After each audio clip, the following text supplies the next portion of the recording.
tapi saya juga akan menyampaikan sedikit juga biar tahu ya arahannya itu kita akan kemana ya ketika kita belajar tentang farmakonoksi. Kemudian untuk farmakonoksi itu sendiri ya adalah mata kuliah yang memberikan pengetahuan. Yang pertama itu terkait morfologi, anatomi, dan fisiologi tumbuhan ya. Kemudian yang kedua, pengetahuan tentang cara pembuatan simplisia. Yang ketiga, identifikasi kandungan zat berkhasiat dalam tanaman obat ya, seperti saponin, tanin, terpentin, glukosida, flavonoid, dan lain-lain. Kemudian untuk pembagian jadwal perkuliahan ini sudah saya rangkum seperti ini. Jadi kita ada totalnya adalah 16 pertemuan ya, di mana untuk 2 kali pertemuan itu untuk UTS dan UAS. Sedangkan sisanya adalah pertemuan untuk kita perkuliahan secara Zoom dan video pembelajaran. Untuk pertemuan yang pertama itu sudah diawali oleh Bu Isna ya untuk kaitannya dengan ruang lingkup farmakonoksi dan perkembangan bahan obat yang berasal dari alam ya. Kemudian yang kedua ini saya ada 4 pertemuan insya Allah ya, pertemuan kedua, 3, 4, dan 5. Jadi untuk pertemuan saya ini yang pertama itu akan membahas terkait morfologi organ tumbuhan yang itu meliputi daun, batang, akar, bunga, buah, dan biji. Kemudian pertemuan selanjutnya berkaitan dengan fisiologi tumbuhan. Kemudian selanjutnya minggu keempat dan kelima itu terkait anatomi daun, batang, akar, bunga, buah, dan biji. Kemudian selanjutnya akan disampaikan oleh Bu Isna untuk pengamatan simplisia secara mikroskopik dan makroskopik ya. Nah, sepertinya kalau dilihat dari tema-tema yang ada di sini tentunya sudah tidak asing lagi ya, karena kan kemarin kita di mata kuliah fitokimia sudah disinggung-singgung sedikit ya terkait apa yang ada di slide ini. Jadi harapannya di mata kuliah farmakonoksi ini kalian bisa lebih memperdalam lagi ya terkait bagaimana kalian bisa mengidentifikasi suatu jenis tanaman yang itu nantinya akan dikembangkan menjadi bahan obat herbal seperti itu. Karena harapannya jangan sampai nanti apa yang sedang kalian kembangkan itu nggak jelas asal-usulnya. Nah, ini akan berbahaya sekali ya. Artinya sebisa mungkin tanaman yang sedang kalian kembangkan itu sudah jelas. Dan ketika digunakan oleh orang lain, entah itu dari mana saja, itu memberikan khasiat yang sama.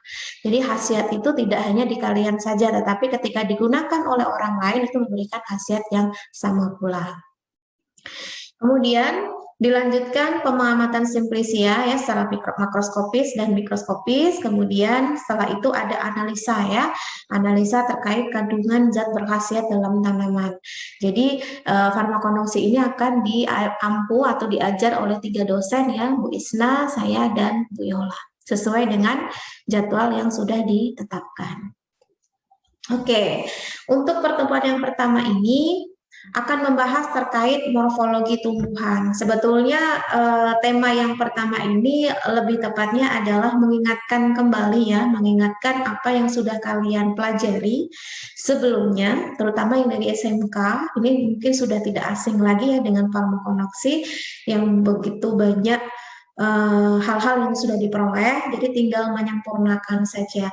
Mungkin kalau untuk yang kelas reguler itu paling tidak dulu waktu SMA ya itu sudah mendapatkan materi terkait biologi yang itu berkenaan dengan tumbuhan, itu sedikit banyaknya sudah dijelaskan ya. Artinya kita hanya tinggal mengulang saja. Untuk morfologi tumbuhan ya, jadi berasal dari kata bahasa Yunani kuno ya, morfologi itu. Jadi Yunani kuno ini yang berasal, yang itu tentunya sudah kalian peroleh juga ya di mata kuliah anatomi fisiologi manusia. Nah, itu hampir sama ya dalam hal ini. Jadi semua istilah-istilah itu memang diambil dari bahasa Yunani kuno. Dari kata morfi ya, yang berarti itu adalah bentuk, dan logos itu berarti ilmu. Jadi ketika disatukan pengertian ini ya menjadi utuh ya, bahwasanya morfologi itu adalah cabang ilmu botani ya yang mempelajari bentuk fisik dan struktur tubuh dari tumbuhan. Begitu. Yang dimana di dalamnya itu akan mengkaji organ tumbuhan ya, baik itu dalam bentuk bagian-bagiannya, kemudian bentuknya sendiri seperti apa, dan fungsinya itu bagaimana. Karena kan kita harapannya tumbuhan yang kita gunakan untuk pengembangan obat bahan herbal itu dalam kondisi yang baik begitu ya, dalam kondisi yang normal. Jangan sampai nanti ketika kita menginginkan zat aktif dari suatu tumbuhan karena adanya apa namanya itu kerusakan atau apa, kita nggak tahu ternyata di organ daun lah zat aktif itu banyak, ternyata daunnya pada nggak ada. Nah itu kan sama aja kita tidak bisa mendapatkan hasil yang maksimal. Nah, sebelum lebih lanjut, ini yang seringkali apa ya, mungkin banyak di antara kita yang masih bingung atau mungkin malah menganggap itu sama ya. Jadi ada yang menyebut istilah tumbuhan dan tanaman. Jadi kalian harus paham dulu nih, keduanya ini sebetulnya sama atau beda begitu ya. Apa itu tumbuhan, apa itu tanaman begitu. Nah, ternyata kedua istilah ini memiliki arti yang berbeda, pada prinsipnya satu objek yang sama, tetapi dari segi karakteristiknya itu berbeda.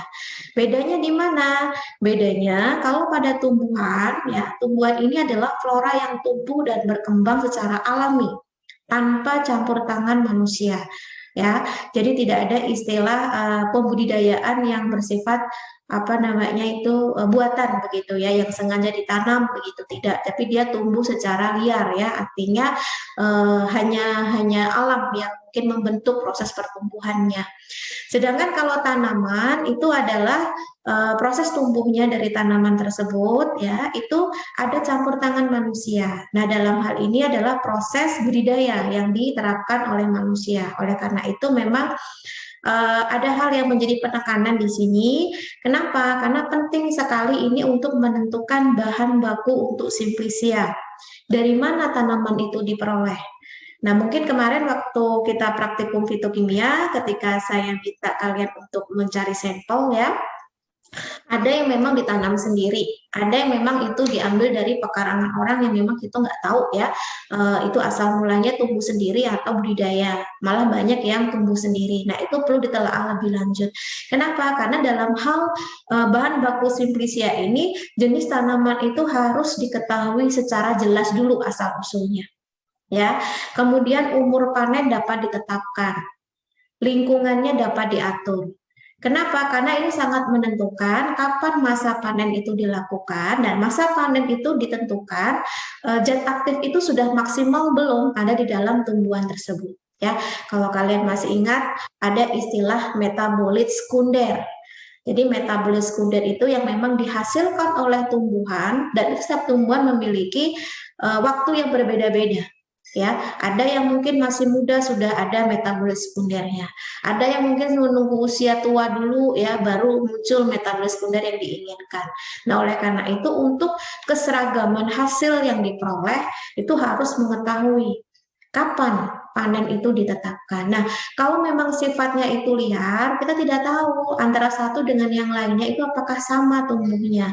Tetapi kalau kita budidaya, kita sudah bisa memantau ya, kapan ditanam, kapan dipanen ya, bahkan dari segi galur atau keturunannya jelas ya.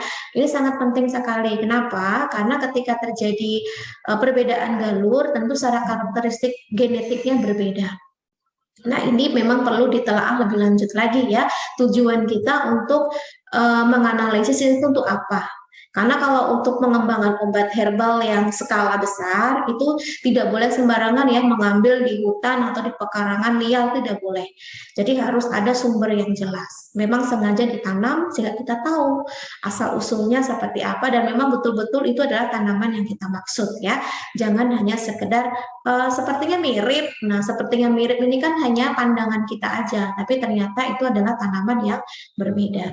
Bisa jadi dalam satu spesies yang sama itu varietasnya beda. Nah, itu juga bisa berpengaruh terhadap kualitas dari zat aktif yang dihasilkan seperti itu.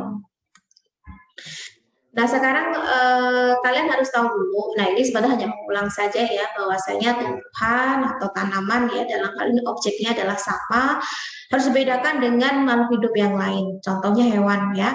Meskipun ada beberapa simplisia yang dari hewan begitu ya, tapi dalam hal ini memang lebih spesifik simplisianya dari tumbuhan atau tanaman.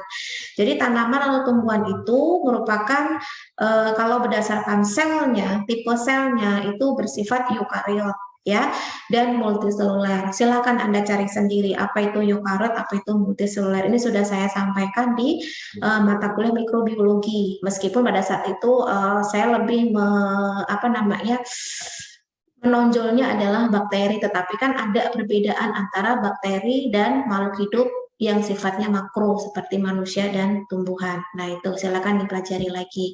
Kemudian memiliki dinding sel. Nah, dinding sel pada tumbuhan itu mengandung selulosa.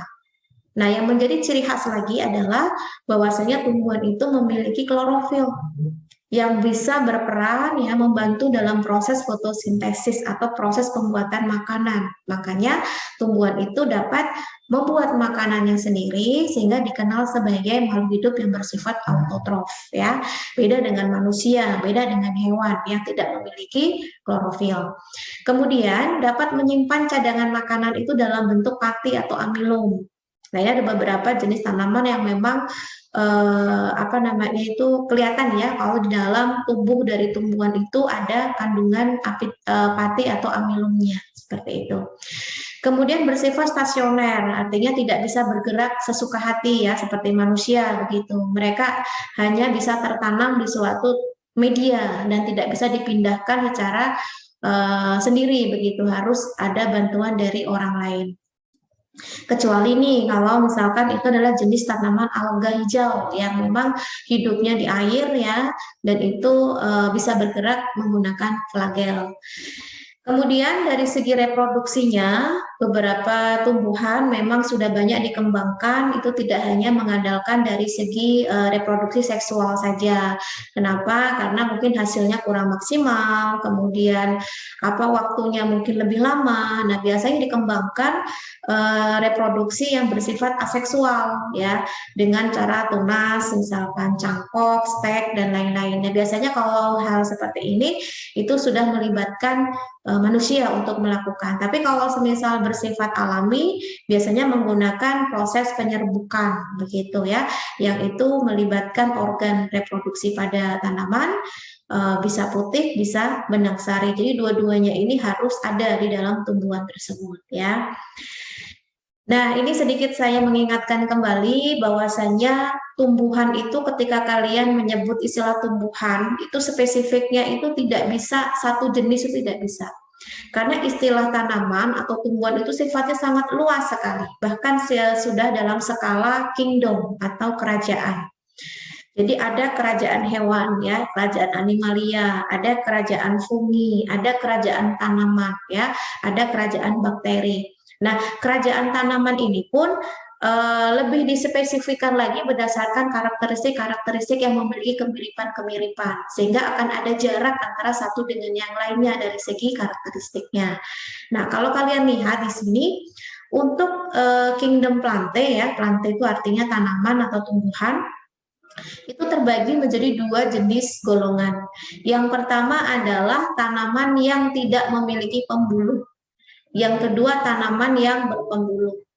Nah, kalau untuk tanaman yang tidak berpembuluh, ini ada jenis tanaman lumut. Nah, itu ya. Lumut pun macam-macam bentuknya ya. Ada lumut liverwort, ada hornwort, ada mosses. Nah, ini semua adalah jenis-jenis lumut. Itu juga tanaman ya. Bahkan banyak kok obat-obat herbal yang diambil dari jenis tanaman lumut tertentu. Nah, ini juga menjadi sumber atau referensi kita bahwasanya tanaman itu ternyata luas banget. Tinggal apa yang akan kita manfaatkan dari segi apanya ya. Kemudian dari golongan tanaman berpembuluh ya. Ada dua kelompok nih.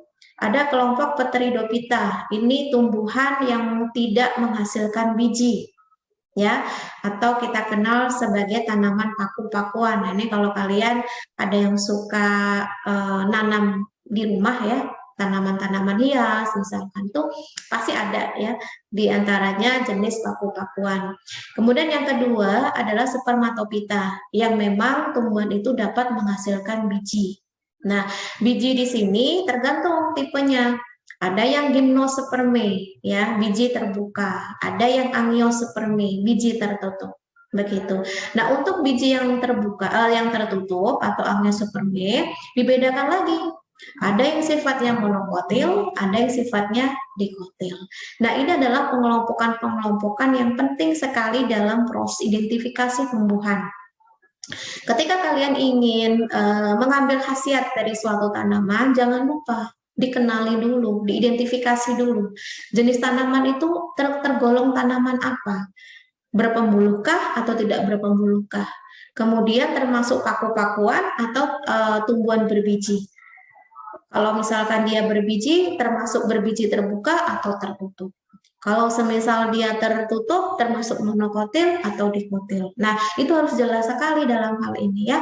Jangan sampai keliru dalam mengidentifikasi suatu jenis tanaman. Nah, ini sekilas juga saya sampaikan biar kalian mungkin lupa atau mungkin pernah mendengar itu kita bisa satu frekuensi ya ketika membahas terkait tumbuhan-tumbuhan yang ada di lingkungan kita. Jadi kalau misal tadi saya sudah menyebutkan ada tumbuhan non-vaskuler ya, artinya tidak berpembuluh, itu berarti semua jenis tanaman lumut yang memang belum jelas ya, belum jelas struktur akar, batang, daunnya. Artinya tidak bisa dibedakan dengan pasti ya, dan tidak memiliki jaringan pengangkut atau jaringan pembuluh tadi, yang itu terdiri dari xilem dan phloem. Contohnya seperti lumut hati ya, lumut tanduk dan moses. Nah, ini tentunya kalau kalian bisa menggali lebih lagi selain untuk manfaat lingkungan ya, coba deh kalian cari secara lingkungan itu lumut itu fungsinya untuk apa. Jadi tidak ada suatu jenis tanaman yang tumbuh itu tanpa adanya manfaat ya, tinggal bagaimana kita mengelolanya. Nah, sedangkan yang tumbuhan bervaskuler itu tumbuhan yang berpembuluh, artinya sudah memiliki jaringan xilem dan phloem ya, dan sudah jelas antara struktur mana akar, mana batang, dan mana daun. Nah, dalam hal ini semua tumbuhan paku-pakuan dan tumbuhan spermatopita atau yang berbiji itu masuk ke dalam tumbuhan vaskuler. Nah, dari semua jenis sampel yang sudah dilakukan kalian pada uji fitokimia kemarin, itu masuknya di tumbuhan vaskuler semua. Ya, tapi memang tidak ada yang paku-pakuan, semuanya adalah yang spermatopita. Tinggal nanti dipilah-pilah mana yang masuk gimnosperme, mana yang angiosperme. Kemudian kalau dia angiosperme, mana yang monokotil, mana yang dikotil, gitu. Nah, ini tumbuhan lumut ya. Saya rasa kalau kalian pecinta lingkungan di tempat yang dingin ya, itu nggak asing lagi dengan tumbuhan lumut ya. Ada lumut hati ya, contohnya adalah Markhanthia polymorpha. Ini sudah banyak diteliti ya, bahwasanya Markhanthia polymorpha ini sudah terbukti mengandung zat yang memiliki efek farmakologi seperti antibakteri, ya, anti kapang, antipiretik, antitoksin, dan lain-lain. Tidak menutup kemungkinan jenis-jenis lumut yang lain, ya, karena proses penelitian itu kan terus berkelanjutan, begitu. Nah, untuk struktur-strukturnya, untuk karakteristiknya silakan dibaca sendiri ya. Yang jelas kalau untuk tumbuhan lumut ini memang tidak memiliki akar, batang, dan daun sejati atau yang sesungguhnya. Oleh karena itu memang dalam hal ini harus ada pembeda yang jelas antara mana tumbuhan yang termasuk ke dalam berpembuluh, mana yang tidak berpembuluh. Ada lagi misalkan lumut daun ya. Ini contohnya adalah lumut Andrea petrophylla. Nah, itu. Kemudian lumut tanduk, contohnya Anthoceros punctatusa. Nah, ini kenapa dikatakan lumut daun? Karena memang dari strukturnya itu tumbuhan itu berdiri tegak seperti ini, kecil-kecil, dan letak daunnya tersusun teratur. Jadi kalau kita sekilas lihat itu kayak daun gitu ya, karena memang bentuknya daun lumut, padahal lumut itu nggak punya daun begitu. Kemudian untuk lumut tanduk ya, karena bentuknya dia tegak-tegak seperti ini jadi menyerupai tanduk seperti itu, makanya disebut sebagai lumut tanduk ya. Nah, yang kedua adalah tumbuhan paku atau kita kenal sebagai Pteridophyta ya. Kalau tumbuhan paku ini sebetulnya sama-sama dengan tumbuhan spermatopita, itu sudah memiliki jaringan pembuluh atau pengangkut atau kormus ya, dan organ sejati. Bedanya kalau Pteridopita atau tumbuhan paku itu tidak berbiji. Sedangkan kalau pada apa namanya spermatopita itu berbiji. Nah, itu bedanya. Makanya dibedakan lagi berdasarkan ada ketidaknya biji. Nah, ada paku sejati, ada paku purba, ya, ada paku ekor kuda, ada paku kawat. Nah, ini kalau bagi kalian yang pecinta tanaman hias sudah nggak asing lagi dengan istilah adiantum. Nah, mungkin ada yang berpikir kalau adiantum itu yang di bagian pinggir-pinggirnya ini itu adalah biji, itu bukan, ya. Itu adalah kantong spora. Begitu. Kemudian ada juga adiantum cunetum. Nah, ini adalah paku purba ya. Apa namanya itu? Oh, sorry, maaf, ini untuk yang paku sejati ini belum diedit. Jadi kalau yang contoh paku purba itu adalah Rhinia major. Nah, ini ya, yang memang bentuknya itu seperti sisik. Nah, kemudian ada paku. Nah, ini yang nggak asing lagi ya, paku ekor kuda ini. Hampir semua rumah itu kayaknya saya lihat banyak yang punya paku ekor kuda ya. Spesifiknya, spesiesnya adalah Equisetum debil ya, yang memiliki ukuran batang. Nah, ini kalau kita nyebutnya batang begitu ya, padahal kan ini bukan batang yang sejati begitu, menyerupai batang. Kemudian ada ruas-ruasnya. Nah, ini kemudian ada paku kawat ya, paku kawat. Dan juga saya yakin kalian nggak asing lagi melihat ini ya. Jadi kayak ekor kucing ya bentuknya. Contohnya Lycopodium clavatum. Nah, ini ya, karena memiliki batang yang kaku seperti kawat. Nah, itu. Ini hanya mengenalkan kembali, mengingatkan kembali jenis-jenis lumut, jenis-jenis paku. Selebihnya silahkan baca sendiri ya. Karena kalau semuanya disampaikan di sini nggak cukup. Ini aja sudah slide-nya sudah banyak ya. Jadi silahkan Anda mencari, membaca sendiri. Tentu banyak di internet. Terutama bagi mereka yang suka tanaman-tanaman hias, nggak disuruh pun pasti mereka akan mencari-cari ya. Karena penasaran begitu. Nah, sedangkan kalau tumbuhan berbiji atau kita kenal spermatopita, itu tumbuhan berpembuluh ya, sama dengan Pteridopita tadi. Bedanya kalau yang ini mempunyai biji. Ada yang biji terbuka atau kita kenal sebagai gimnosperme, ada biji tertutup angiosperme ya. Kalau yang terbuka itu maksudnya apa? Bijinya tidak ditutupi oleh bakal buah. Dan apa namanya yang ciri khasnya lagi itu memiliki alat perkembangbiakan yang berbentuk kerucut atau kita kenal sebagai strobilus ya. Contohnya ginkgo biloba. Ginkgo biloba ini kalau kalian search ya itu sudah banyak dikembangkan untuk obat herbal ya. Obat herbal untuk memacu daya ingat karena kandungan zat aktif yang dimiliki. Nah, ini salah satunya yang masuk ke dalam tumbuhan gimnosperme ya. Ada juga pinus gitu. Karena kebanyakan di antara kita sering banget keliru ya, mana yang termasuk tumbuhan gimnosperme, mana yang termasuk angiosperme. Karena kedua-duanya itu memiliki kemampuan untuk membesar ya, karena batangnya kan berkambium begitu. Nah, kemudian biji tertutup. Nah, tidak semua biji tertutup itu berkamium, tergantung dari tipe bijinya, apakah dia monokotil, apakah dia dikotil ya. Nah, kalau yang tertutup artinya bijinya terletak di dalam bakal buah ya. Daunnya ada yang menjaring, menyirip, sejajar atau melengkung ya, tergantung tanamannya apa. Kemudian daunnya lebar dan pipih ya. Bisa tumbuh dalam bentuk perdu, pohon, semak, dan herba. Nah, ini kalian harus jelas nih perbedaannya. Mana perdu, mana pohon, mana semak, mana herba, begitu. Jadi kalau semisal apakah kata herbal itu ada kaitannya dengan herba? Nah, itu juga harus dicari tahu itu, ya. Apakah herbal itu ada kaitannya dengan herba? Berarti kalau semisal ada perdu, pohon, semak nggak masuk. Nah, itu harus kalian cari tahu kenapa dikatakan herbal. Nah, ada kaitannya dengan herba tidak? Tuh. Kemudian, tadi saya sudah menyebutkan kalau tanaman biji tertutup itu ada dua tipe biji. Nah, ini kalau bagi kalian yang mungkin punya saudara, punya adik ya, atau punya anak yang sedang sekolah itu sering banget ditanyain, Manakah tanaman berikut yang termasuk tanaman monokotil? Manakah yang termasuk dikotil? Nah, ini kalau sampai ditanya di 3 farmasi nggak tahu, waduh, ini gawat ini ya, harus ngulang ini. Nah, itu oleh karena itu kalian juga harus ada tuntutan untuk tahu gitu ya. Jadi itu tidak cuma sekedar pengen mengambil khasiatnya tapi tanpa tahu itu tanaman apa. Ya kalau tanaman itu memang layak untuk dikembangkan. Kalau tidak, nah, itu ya, jadi harus tahu betul. Kemudian yang monokotil di sini saya ambil contoh adalah tanaman tebu. Yang kedua, berkeping 2 atau dikotil itu saya ambil contohnya adalah mangga. Tentu kita tahu ya tanaman tebu itu kayak apa, mangga itu kayak apa ya. Dan kalau tanaman tebu itu tidak berkamium, tidak seperti pohon mangga ya.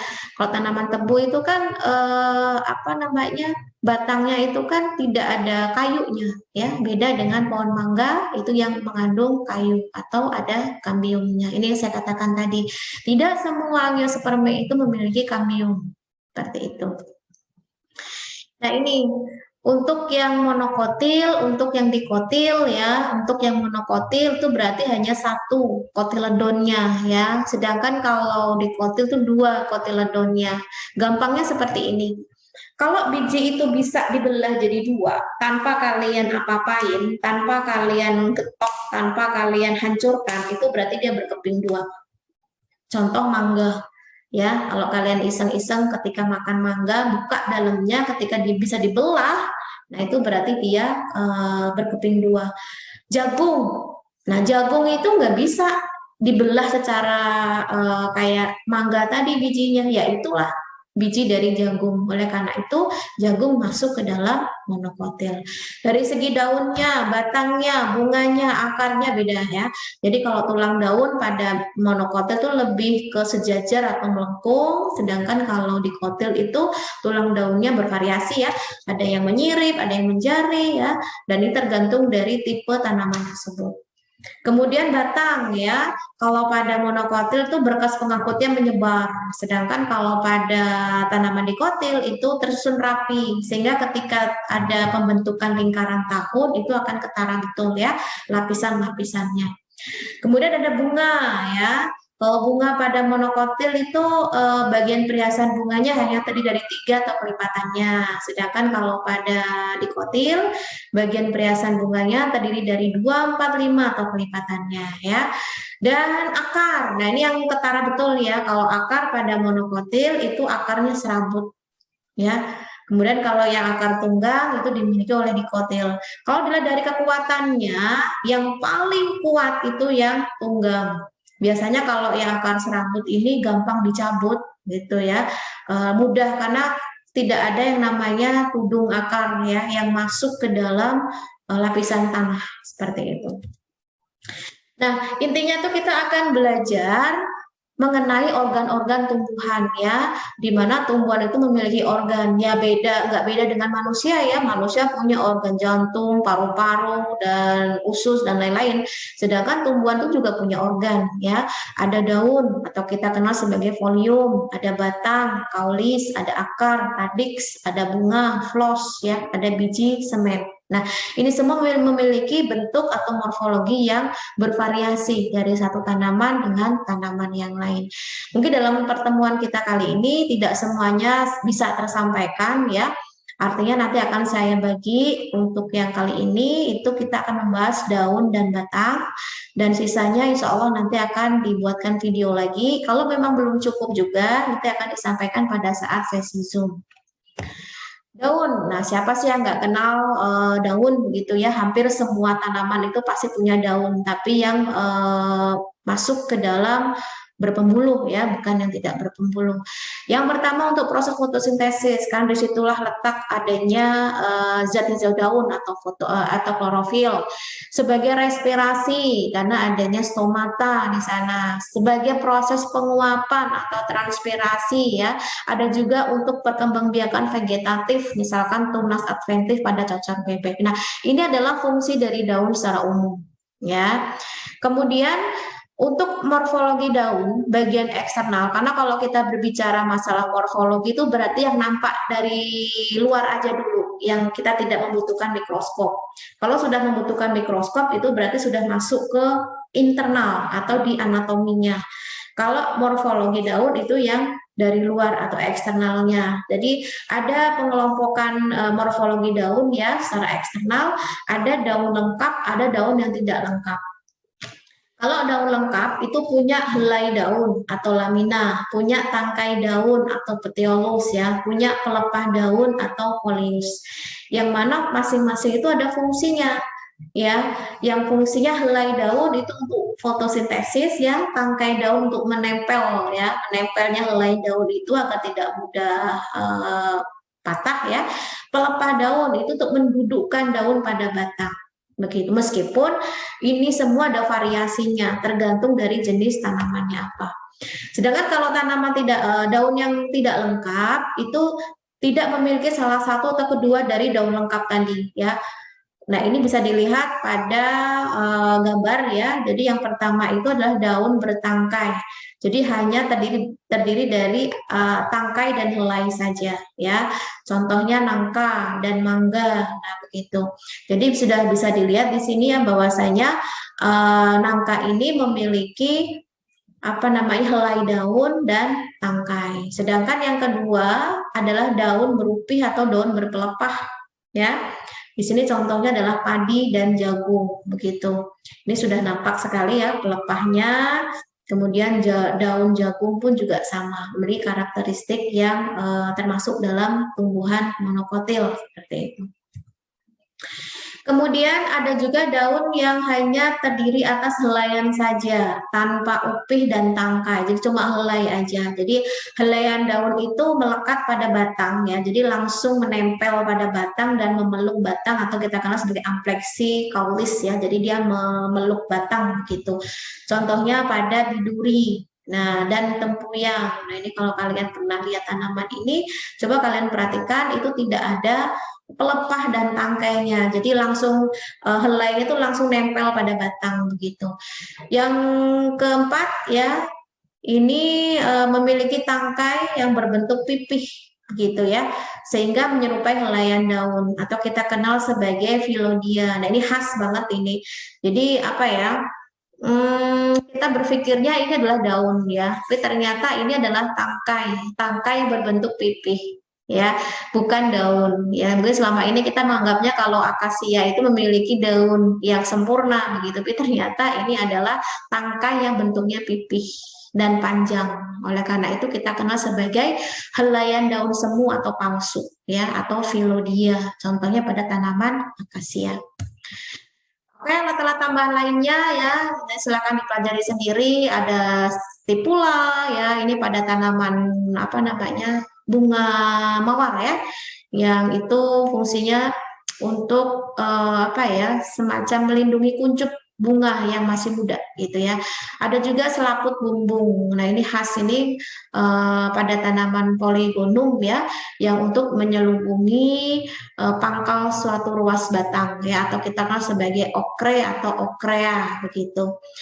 Lidah ya atau ligula. Nah, ini biasanya bisa kelihatan kayak lapisan tipis putih ketika pelepah itu dibuka, itu kelihatan seperti ini. Yang fungsinya untuk apa? Untuk mencegah mengalirnya air hujan masuk ke ketiak, karena kalau terlalu banyak air yang masuk ke ruas-ruasnya itu dapat menimbulkan pembusukan. Ini paling banyak dimiliki pada golongan monokotil ya, golongan rumput-rumputan atau padi. Nah, itu. Nah, sekarang kita masuk ke bentuk-bentuk daun ya. Jadi bentuk-bentuk daun itu berdasarkan posisi dari helaiannya itu ya. Bagian lebarnya yang di bagian mana begitu. Yang pertama, bagian yang terlebar terdapat di tengah-tengah helaian daun. Ada yang bentuk daun bulat ya, ada yang bentuknya daun perisai, ada yang bentuknya daun jorong ya, daun memanjang, daun lancet. Nah, ini kan letaknya yang terlebar itu di bagian tengah. Nah, harapannya kalian belajar farmakonoksi ini tahu secara jelas sampel yang akan saya gunakan itu tipe daunnya yang mana nih? Tipe daun yang bulatkah ya, yang perisai kah, daun jorong, daun memanjang, atau daun lancet begitu. Bu, kalau semisal daun bulat, apakah dia bulat, tuh bulat? Ya enggak. Bulat tuh maksudnya ketika semuanya ini disatukan itu membentuk lingkaran atau bulat seperti ini ya. Misalkan ini. Nah, ini termasuk bulat. Nah, kemudian silakan lengkapi ini ketika nanti sudah selesai ya. Silakan lengkapi, sebutkan contoh dari masing-masing bentuk daun ini. Tuliskan di sini contoh tanamannya apa, nama latinnya apa, ya masing-masing minimal 2. Kapan mau dikumpul? Saya nggak akan nagih, tapi suatu ketika saya butuh itu kalian sudah ada. Ya, tidak harus minggu depan, tidak harus ini, tapi ketika saya tanya, ketika saya butuh, kalian sudah sedia. Artinya kalianlah yang menentukan kapan saya harus menuliskan contoh-contoh tanamannya apa. Silahkan browsing, silahkan searching. Kalau di buku ada di buku silahkan tulis ya, minimal 2 untuk masing-masing. Misalkan bentuk yang daunnya bulat atau bundar dan tanamannya apa, nama latinnya apa ya. Yang kedua, bagian yang terlebar terdapat di bagian tengah-tengah helaian daun. Di sini ada yang sifatnya pangkal daun tidak bertoreh sama yang pangkal daun yang bertoreh atau berlekuk. Toreh artinya lekuk ya. Jadi kalau tidak bertoreh atau tidak berlekuk. Jadi ada yang bentuknya bulat telur seperti ini, ada yang bentuknya segitiga, ada yang bentuknya delta, ada yang bentuknya bola ketupat. Ini variasi daun-daun semua ini yang ada di tumbuhan. Kemudian yang bertoreh itu ada lekukannya ya. Ada yang bentuknya jantung seperti ini. Jadi kalau kalian pernah lihat daun waru ya, nah itu masuk yang mana? Daun jati itu masuk yang mana ya? Nah, ini apakah masuk bentuknya ginjal atau bentuknya panah, tombak, bertelinga. Nah, bertelinga itu bentuknya kayak gini. Jadi dia kayak double gitu ya, bentuk daunnya di bawah sama ya di atas seperti itu. Sama, jadi silakan kalian sebutkan contohnya masing-masing 2, tulis di sini. Kemudian yang ketiga, bagian yang terlebar di atas tengah-tengah helaian ya. Ada yang bulat telur terbalik seperti ini ya. Jadi bentuknya kayak telur terbalik. Ada jantung terbalik. Kalau tadi itu kan ini yang di bawah tapi ini yang di atas. Nah, ini. Nah, ini kan lekukannya jantungnya kayak gini ya. Tapi kalau yang ini yang terbalik ya. Jadi lekukannya yang di atas. Ada yang segitiga terbalik ya. Ada spatula atau sudip yang bentuknya panjang seperti ini. Jadi silakan ya. Tuliskan juga masing-masing minimal 2 ya. Jenis tanaman yang punya daun bulat telur terbalik itu apa, jantung terbalik itu apa, segitiga terbalik itu apa, sudip yang bentuk sudip memanjang tadi apa. Kemudian yang keempat, tidak ada bagian yang terlebar. Maksudnya apa? Dari ujung pangkal tuh ukurannya hampir sama, ya. Ada yang berbentuk garis, ya, pita. Ada bentuk pedang seperti ini. Ada yang bentuk paku, ya. Paku tuh kayak tajam seperti ini. Ada yang bentuk jarum. Nah, sama. Silakan juga lengkapi juga. Karena saya pengen kalian harus bereksplorasi lagi ya terkait jenis-jenis tanaman yang itu dilihat dari bentuk daunnya, mengenal lebih jauh lagi ya. Karena harapannya kalian itu bisa mengidentifikasi semua jenis tanaman yang ada di lingkungan yang itu nantinya bertujuan untuk mengembangkan lebih lanjut. Karena saya pengennya kalian tidak hanya sekedar tahu kandungannya apa sih, misalkan tanaman binahong misalkan, tapi kalian juga harus bisa bagaimana cara membudidayakannya. Jadi tidak hanya sekedar mengambil dari liar, tapi juga harus mampu membuat tanaman itu banyak jumlahnya. Jadi pas kapan kita butuh itu bisa diproduksi sendiri ya. Jadi tidak merusak lingkungan. Ya, jangan sampai farmasis terkenal merusak lingkungan karena tidak bisa perbaharuan itu lagi ya. Nah, sekarang dilihat dari ujung daun ya. Ujung daun itu ada yang bentuknya runcing. Ini kalau yang hobi gambar nih paling suka nih gambar daun. Jadi kalau lagi ngegambarin anaknya atau adiknya ya, kalau bentuk daunnya nggak runcing jangan kecewa karena memang nggak semua daun bentuknya runcing ya. Ada yang meruncing. Nah, bedanya runcing sama meruncing itu apa? Kalau runcing itu nggak ada basa-basi, dia langsung runcing gitu aja. Tapi kalau meruncing itu ada basa basa-basinya dikit nih, ngelekuk dikit, baru meruncing. Tumpul ya, ada yang membulat seperti ini, ada yang rompang, ada yang terbelah kayak dua daun, ada yang berduri seperti ini ujungnya. Nah, ini kan ujung daun ya, karakteristik dari ujung daun, jenis-jenis tanaman yang ada. Sama, silahkan sebutkan juga contoh tanamannya dan nama latinnya apa. Pangkal daun, tadi sudah ujung, sekarang pangkal ya. Pangkal tuh yang bawah ini, runcing, meruncing juga, tumpul, membulat, sama rompang, berlekuk. Jadi tidak hanya pada ujung daun, tapi pangkal daun juga bisa dilihat karena itu juga menentukan dari segi identifikasinya bentuk daun itu kayak apa. Ini sama juga ya, silahkan dilihat masuk yang tanaman runcing, pangkalnya runcing itu apa, meruncing itu apa, dan seterusnya. Kemudian susunan tulang daun ya, susunan tulang daun secara umum saya tampilkan yang bentuknya menyirip seperti ini ya, di mana ada ujung daun, ada pangkal daun ya. Di sini ada tulang daun. Tulang daun itu ada 3 macam ya, ada primer, sekunder, sama tersier.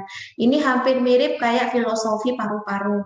Kalau kalian masih ingat tuh pelajaran anatomi fisiologi manusia pada paru-paru, bahwasanya ada alveolus kanan, ada alveoli. Nah, itu kan artinya ada cabang-cabangnya sama dengan tulang daun.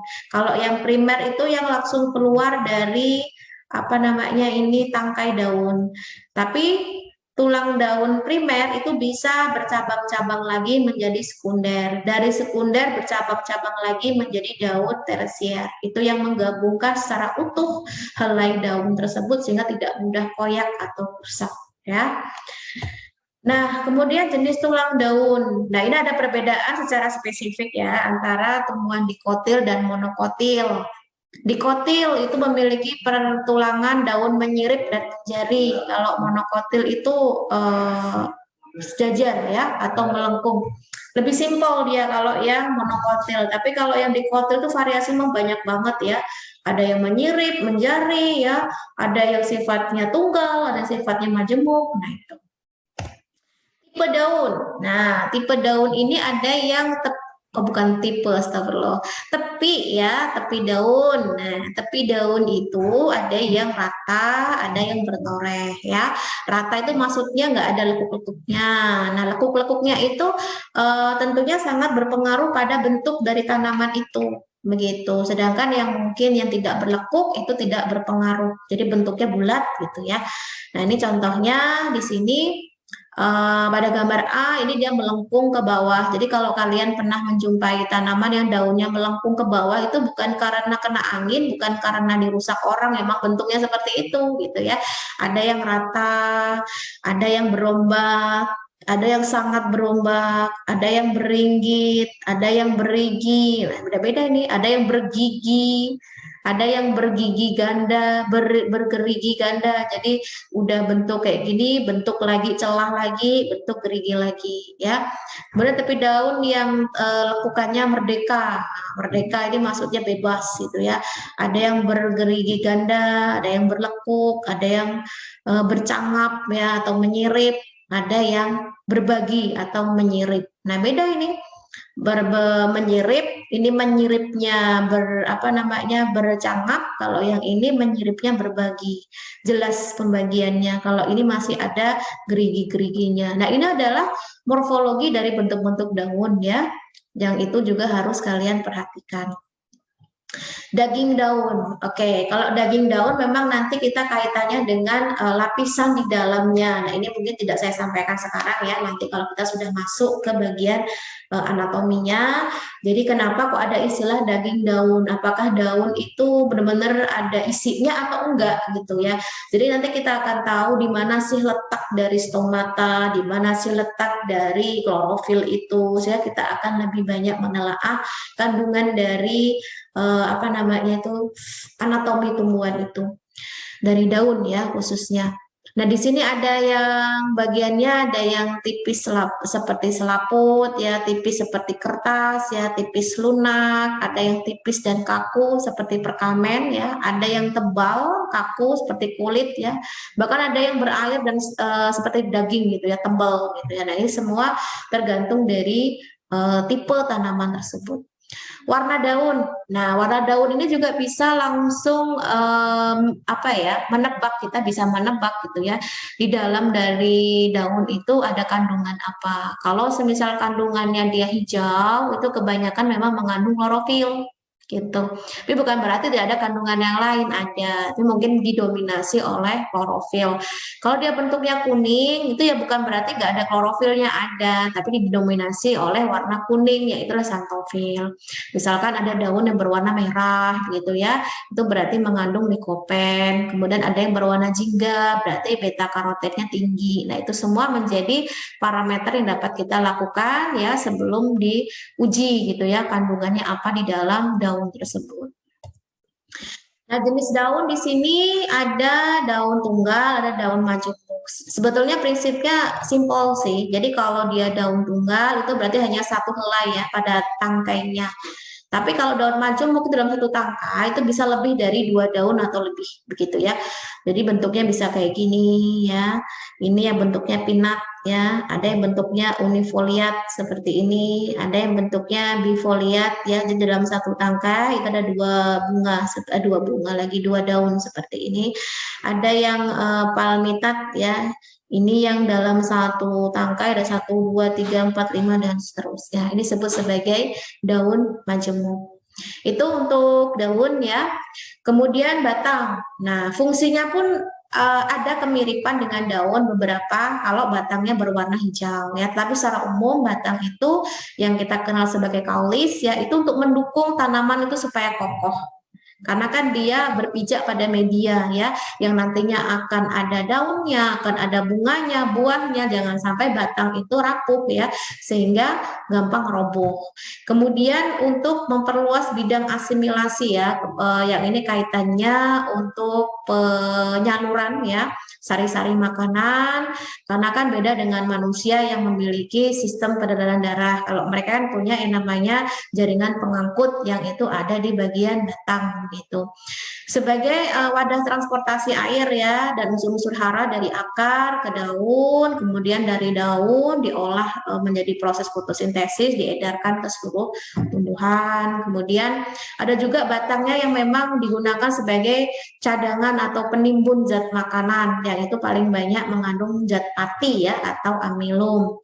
Ada juga beberapa yang digunakan untuk alat perkembangbiakan, terutama yang sifatnya aseksual ya, misalkan seperti cangkok ya, kemudian mengenten ya. Nah, itu semua adalah kreativitas manusia untuk ikut campur di dalamnya agar menghasilkan tanaman yang cepat berbuah misalkan atau yang lain-lainnya. Secara umum, untuk bagian batang secara morfologi eksternalnya itu ya ada yang disebut sebagai nodus atau buku, ini tempat melekatnya daun ya. Ada internodus atau ruas ya, ini bagian apa namanya 2 nodus ya. Ada juga axilar bud atau axillary ya, ini sebagai tunas embrionik untuk daun baru misalkan. Juga apical bud atau tunas apikal, ini yang menyebabkan tumbuhan itu dapat tumbuh ke atas gitu ya, karena dia meristematiknya lebih tinggi, proses pembelahannya lebih tinggi. Nah, jenis-jenis batang ini ada penggolongan tumbuhan yang tidak berbatang sesungguhnya. Maksudnya apa? Dia berbatang tapi nggak nampak, jadi seolah-olah nggak punya batang. Padahal batangnya itu ukurannya lebih pendek daripada daun-daunnya, sehingga seolah-olah daun-daun itu muncul dari akar langsung, bukan dari batang. Ini dikenal sebagai apa namanya istilah roset ya. Jadi apa namanya itu daun-daunnya muncul di antara akar-akar itu tadi yang tersusun rapat satu sama lain ya. Contohnya ini pada tanaman lobak ya, sawi, daun sendok. Ini kan kayak nggak punya batang mereka ini ya. Jadi nggak nampak gitu. Jadi seolah-olah dia langsung keluar dari akarnya Nah, sama halnya dengan sawi juga begitu. Padahal tetap kok punya batang, tapi batangnya ukurannya pendek. Beda dengan yang berbatang jelas ya. Kelihatan begitu batangnya, pembagiannya juga jelas, mana akar, mana batang, mana daun tuh kelihatan. Jadi ada batang basah atau kenal sebagai herbaceus ya. Jadi batangnya itu lunak dan berair ya, misalnya pada bayam gitu ya. Kemudian batang berkayu, lignosus ya. Dia batangnya keras dan kuat. Jadi contohnya adalah pohon, perdu, semak. Nah ini bedanya apa? Silakan dibaca sendiri. Yang jelas dari segi ukurannya beda. Kalau pada pohon itu dia memiliki ketinggian lebih dari 6 meter. Kalau pada perdu itu kurang dari 6 meter. Kalau semak itu kurang dari 1 meter. Itu juga termasuk dalam batang berkayu begitu. Meskipun ukurannya berbeda. Ada juga batang rumput ya. Ini batang tidak keras, memiliki ruas-ruas karena memang tidak memiliki kambium ya. Contohnya padi dan rumput. Kemudian batang, oh bukan mending ya, mendong ya, batang mendong. Ini kalau kalian pernah dengar apa itu namanya tikar yang dari mendong. Nah, itu sebetulnya adalah rumput yang ukuran ruasnya lebih panjang sehingga dia bisa dijadikan anyaman seperti itu. Jadi tanaman mendong itu juga ada gitu ya, yang bentuknya hampir mirip kayak rumput tapi ruasnya lebih panjang dan kuat. Nah, bentuk batang di sini kalau dilihat dari segi karakteristik monokotil dan dikotil, kalau monokotil itu dia relatif sama ya, pangkal sama ujung itu ya begitulah ukurannya gitu. Tapi kalau dikotil kan enggak, di mana bagian bawah itu lebih besar daripada bagian ujung. Jadi dia kayak mengecil ya sampai ke ujungnya. Nah, ini kalau berdasarkan bentuk batang dari penampang lintangnya, jadi kalau dia dipotong melintang kayak gitu, yang bentuknya bulat itu kayak bambu. Udah kelihatan ya ini bentuknya kalau dipotong melintang itu bentuknya bulat ya. Ada yang bersegi, misalkan kayak batang peki ya, ini bentuknya segitiga. Ada yang segi empat itu pada batang markisa. Jadi nanti kalau dipotong bentuknya seperti ini. Nah, ini adalah bentuk batang yang dilihat dari penampak lintangnya. Pipih, nah pipih ini dia batangnya kayak daun gitu, meskipun bukan daun sebetulnya, tetapi juga bisa berfungsi sebagai daun juga gitu. Jadi ada fitokladia, dia pipih dan memiliki pertumbuhan ke atas ya, contohnya tanaman jakang. Nah ini, kalau kalian pernah lihat tanaman ini ya berarti inilah tanaman yang bentuk batangnya itu pipih gitu, bukan daun ya. Cladodia, ini tumbuhan yang mengadakan percabangan ya, contohnya kaktus itu. Jadi kaktus ini selain dia tumbuh ke atas juga bisa melakukan percabangan batangnya gitu. Juga bisa berfungsi sebagai fotosintesis ya, karena memang kan warnanya hijau, karena hijau itu identik dengan cat hijau daun ya atau klorofil. Nah, permukaan batang ada yang bentuknya, ada yang permukaannya licin seperti jagung, ada yang bentuknya itu kostatus atau dia berigi-rigi ya. Misalkan pada tanaman iler ya. Kemudian ada yang beralur seperti ini ya. Ada yang bersayap ini pada tanaman gadung dan markisa juga ada. Ada yang berambut seperti ini ya, pilosus ya. Jadi ini pada tanaman tembakau. Nah, permukaan batang ada juga yang berduri. Nah, ini pada tanaman rosa ya atau mawar. Ada yang memperlihatkan bekas daun ketika daunnya itu lepas ya pada pepaya. Ada yang memperlihatkan bekas daun penumpunya. Ini pada tanaman nangka ya. Dan ada yang kerak lepas kerak seperti ini. Ini nggak asing lagi kalau kalian punya di rumah tanaman jambu ya, kulitnya bisa mengelupas seperti ini. Ini juga menjadi karakteristik dari permukaan batang. Nah, kemudian dari arah tumbuh batang, ada yang tegak lurus ya. Ini karena adanya meristem apikal ya. Ini semua jenis tanaman spermatopita yang berkayu memang kebanyakan memiliki tegak lurus ke atas ya, pohon mangga, pohon jambu dan sebagainya. Ada juga yang menggantung ya, menggantung ini dia sifatnya epifit ya atau menempel pada tanaman lain, misal seperti anggrek. Kemudian yang berbaring ya, berbaring itu maksudnya apa? Terletak pada permukaan tanah, hanya ujungnya saja yang sedikit membengkok ke atas karena faktor cahaya ya, karena dia tetap butuh sumber cahaya. Misalkan seperti semangka gitu ya, semuanya berbaring seperti, tapi kan ada yang ke atas begitu. Menjalar, nah ini menjalar. Nah, ini batang berbaring, namun ruas-ruasnya keluar akar. Beda dengan yang ini. Kalau ini ruas-ruasnya nggak keluar akar nih pada semangka, sedangkan kalau yang menjalar keluar. Makanya dikenal sebagai ubi jalar, gitu ya. Yang mungkin kalian kemarin sudah praktikum terkait ubi ungu, gitu ya. Nah, ini adalah bentuk dari tanaman yang menjalar. Kenapa dikatakan menjalar? Itu tadi karena batangnya berbaring, namun ruas-ruas akarnya keluar, ruas-ruasnya keluar akar gitu ya batangnya itu. Ada juga yang serong ke atas atau condong. Nah ini pangkal batang itu seperti hendak berbaring tapi nggak jadi gitu ya. Jadi ini bagiannya itu ada yang membelok ke atas. Contohnya pada kacang tanah begitu. Ada lagi yang mengangguk atau nutan. Nah, ini pada tanaman bunga matahari begitu ya. Jadi bunga matahari itu kan dia bentuknya nggak bisa lurus gitu ya. Karena ini adalah faktor apa namanya cahaya gitu. Dia akan mengikuti arah cahaya, makanya dia akan mengarah pada sumber cahaya tersebut. Memanjat ya. Ini pada sirih, kalau yang memanjat ini biasanya butuh penunjang ya, entah itu dari tanaman lain atau yang sifatnya benda mati gitu ya bisa. Kemudian membelit, ya membelit ini sebetulnya dia tidak perlu ada penunjang lain, cukup dengan batangnya sendiri, tapi terkadang belum kokoh itu batangnya, sehingga nantinya dia akan malah jatuh ke bawah begitu. Ini pada tanaman kembang telang. Nah, kalau kalian punya kembang telang itu masuk ke dalam jenis tanaman yang membelit. Nah, itu untuk pertemuan kita hari ini yang membahas khusus terkait morfologi dari tanaman. Namun yang bisa saya sampaikan untuk yang kali ini itu baru organ daun dan organ batang. Nanti sisanya akan dilanjutkan di pertemuan berikutnya. Dan apa namanya itu apa yang sudah saya berikan catatan-catatan tadi untuk tabel-tabel yang dilengkapi, nanti silakan dilengkapi karena itu penting sekali untuk kalian mengidentifikasi suatu tanaman dan itu berkelanjutan nanti. Praktikumnya pun nanti diawali dengan identifikasi baik makro maupun mikro ya.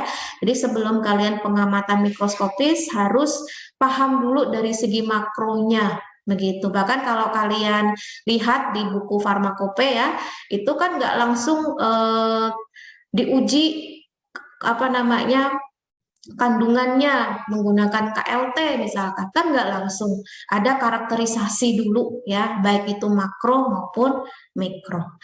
Baik, karena waktunya sudah habis untuk 1 jam kita penjelasan terkait teori dan insya Allah nanti dilanjutkan di hari Sabtu